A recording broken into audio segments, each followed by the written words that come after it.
Before you scroll away, before another video steals your time, listen to this, because what happened in this house changed 3 lives forever. If stories that restore faith in humanity move you even a little, tap like, subscribe, and stay till the end, because the moment you think you understand what this story is about, a baby does the unthinkable. The house was too big for one man.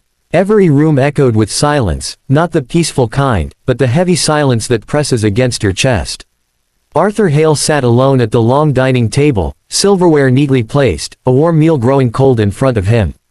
He was a self-made millionaire, his face known on magazine covers, his name whispered in boardrooms.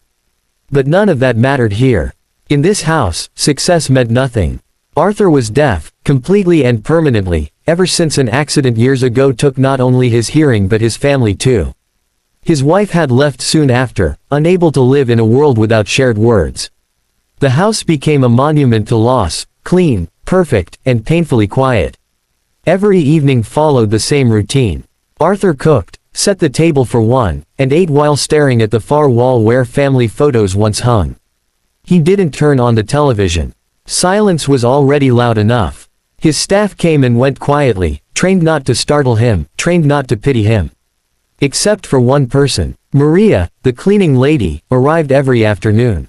She was young, tired, and carried life in her arms, her baby boy, Noah. She had no choice. Daycare cost more than she earned, and this job was all she had. Arthur had noticed the baby weeks ago, sleeping in a small carrier near the doorway. At first, he was annoyed. This was his sanctuary of control. Children meant noise, mess, unpredictability, things he couldn't manage.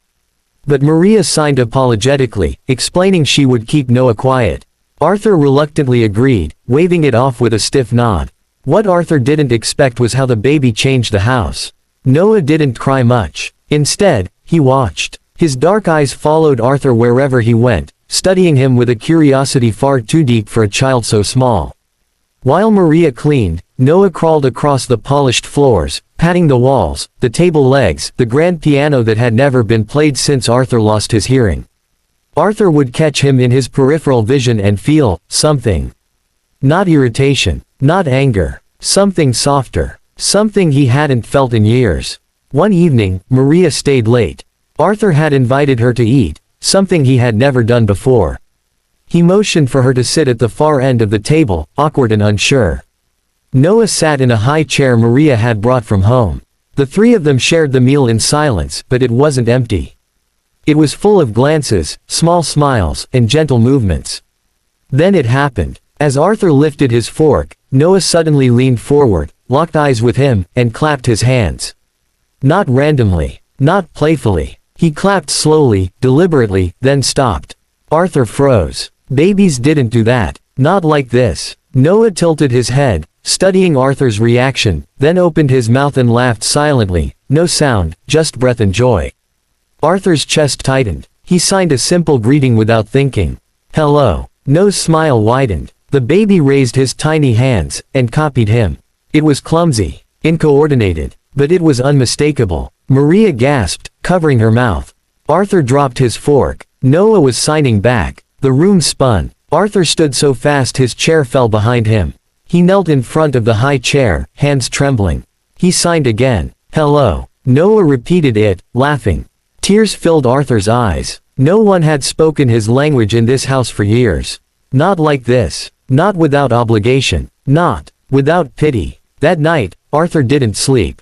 Memories flooded back, teaching his daughter to sign, laughing with his wife over silent jokes, believing life was still full.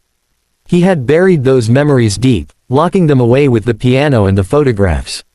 And now, a baby had opened the door. Days turned into weeks. Arthur found excuses to stay home when Maria worked. He bought toys for Noah. Books with pictures. He even hired a tutor to help Maria learn more sign language so they could all communicate better. The house changed. Curtains were opened. Sunlight returned. Arthur began cooking more, eating more, living more. But life doesn't change without resistance. One afternoon, Arthur received news through his assistant. A major deal was collapsing. Investors were nervous. They said he had become distracted, emotionally compromised. They wanted him to step back, or be pushed out. Arthur stared at the message, anger burning in his chest. For years, he had given them everything.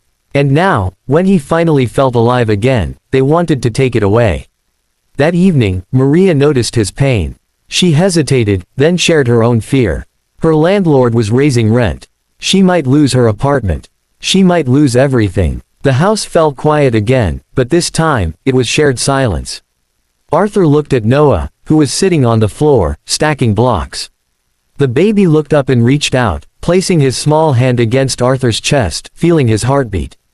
Then Noah leaned forward and rested his head there, calm and trusting. In that moment, Arthur understood something he had avoided for years. Wealth didn't protect you from loneliness. Power didn't save you from pain. But love, unexpected, inconvenient, fragile love, could rebuild a life. Arthur made a decision. He fought the investors and won, not by force, but by stepping back on his own terms.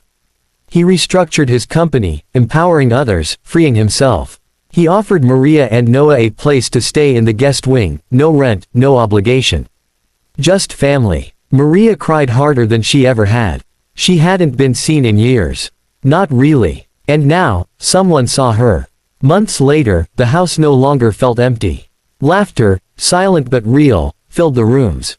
Arthur played the piano again, feeling the vibrations through the floor as Noah banged the keys beside him. The photos returned to the walls, old ones and new ones together. Arthur was still deaf, still a millionaire, but more importantly, he was no longer alone. So if this story touched you, if it reminded you that miracles don't always shout, sometimes they sign, sometimes they crawl, sometimes they rest their head on your heart, then like this video, subscribe to the channel, and share it with someone who needs hope tonight. Because the unthinkable doesn't always change the world. Sometimes, it just changes one house, and that is more than enough.